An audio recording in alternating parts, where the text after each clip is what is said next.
தலைமையிலான மத்திய அரசு ஆளுநர்களை தவறாக பயன்படுத்தி தேர்ந்தெடுக்கப்பட்ட மாநில அரசுகளின் குரலை நசுக்குகிறது என்று மக்களவை எதிர்க்கட்சித் தலைவர் ராகுல் காந்தி கண்டனம் தெரிவித்து அறிக்கை வெளியிட்டிருந்தார். இதற்கு முதலமைச்சர் மு.க.ஸ்டாலின் தற்போது நன்றி தெரிவித்திருக்கிறார். இதுகுறித்த கூடுதல் தகவல்களை செய்தியாளர் அபினேஷிடம் கேட்கலாம். அபினேஷ், ராகுல் காந்தியினுடைய கருத்திற்கு முதலமைச்சர் நன்றி தெரிவித்திருக்கிறார். அவருடைய கருத்தை ஒத்து இருக்கக்கூடிய கருத்தாக ராகுல் காந்தி வெளிப்படுத்தியிருக்கிறார். இதை எப்படி பார்க்கலாம்?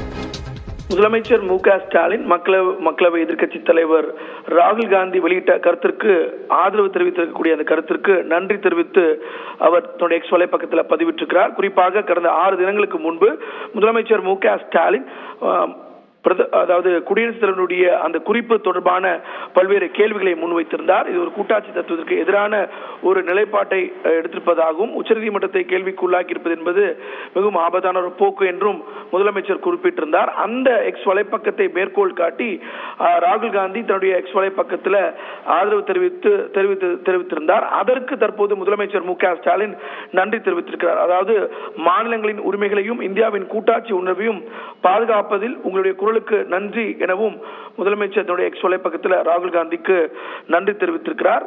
மேலும் இந்த ஒரு மிக முக்கியமான கூட்டாட்சி தத்துவ பாதுகாப்பத்தில் அனைவரும் ஒன்றிணைந்து செயல்பட வேண்டிய ஒரு தருணம் என்றும் முதலமைச்சர் 6 தினங்களுக்கு முன்பு பதிவிட்டிருந்தார். ஆளுநருக்கு எதிரான வழக்கில் குடியரசுத் தலைவர் மூலம் விளக்கம் கேட்ட மத்திய பாஜக அரசுக்கு முதலமைச்சர் மு.க.ஸ்டாலின் கண்டனம் தெரிவித்திருந்தார். அந்த கண்டனத்திற்கு தன்னுடைய ஆதரவை ராகுல் காந்தி தெரிவித்த நிலையில அதற்கு தற்போது முதலமைச்சர் நன்றி தெரிவித்திருக்கிறார். காயத்ரி, நன்றி அபினேஷ் விவரங்களுக்காக.